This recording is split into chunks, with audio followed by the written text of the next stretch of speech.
This clip is brought to you by SaveWithConrad.com.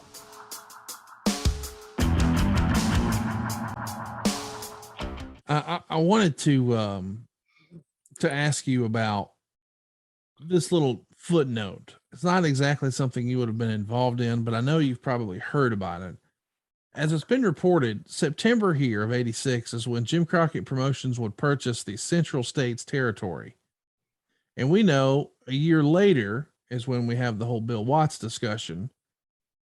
But I've heard different people say different things about Central States, that really they weren't buying anything, that was positioned as a way to just save face, to say, hey, our business is really sucking hind teeth and you guys can have our territory. Other folks say, oh no, Crockett started to spend too much. He wasn't minding the pennies. You know, he had big attendance at some of these concepts like the Great American Bash Tour, but he overspent. And this was another example of that. But people don't talk about this quote unquote purchase the same way they talk about the Watts territory. As someone who was there on the road for Jim Crockett Promotions, what were you guys led to believe was the case with the whole Central States purchase, if you will? I think this was the selling point. You know, we had acquired a pretty good size talent roster. The fact is that territory was dead and had been dead for quite some time, Central States, but we had guys that weren't getting booked. And you got to remember in this day and time, if you didn't work, you didn't get paid. Right. Period.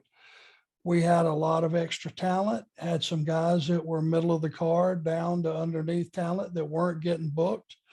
I think they had the opportunity that was pitched to them like, hey, you guys were going to send a crew out there and get this place back up and running, with the idea that you could bring the top talent from Crockett's A and B team out there to help them if they need it. But it was going to be able to give those guys a chance to work every day and make a living. The fact is, though, that there wasn't much going on. The territory had been dead and it just didn't work. They were starting from ground zero, running that as like a regular territory out there. And with talent that were not necessarily, no disrespect, A-list performers. They might have had a couple of guys. I want to say that Steve Williams and Big Bubba went out there for a short time. And it was just too far gone to do anything with, was my understanding. I want to mention that this is Bob Geigel's territory, and he's going to be a strong supporter of Harley Race, who was also part owner. Eventually, they would become known as the Heart of America Sports Attraction.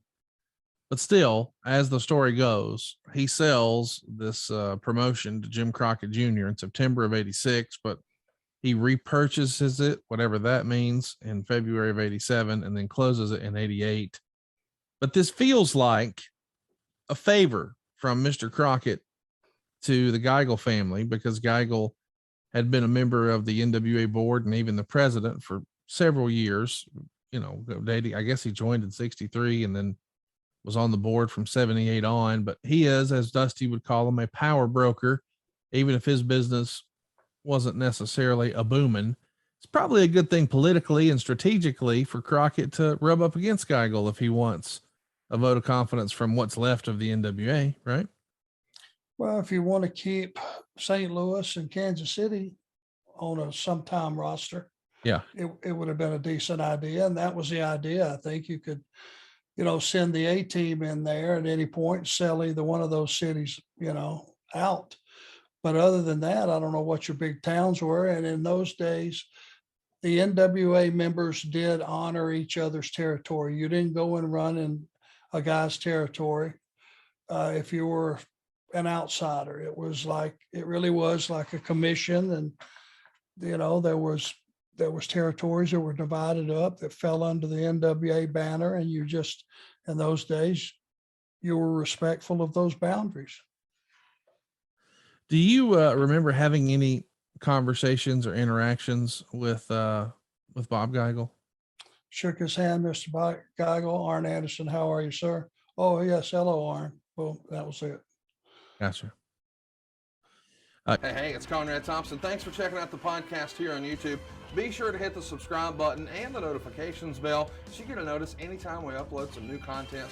And go save yourself some money right now. If you're in a 30-year loan or you have credit card debt, it's not a matter of if I can save you money. It's a matter of how much. Find out right now for free at SaveWithConrad.com.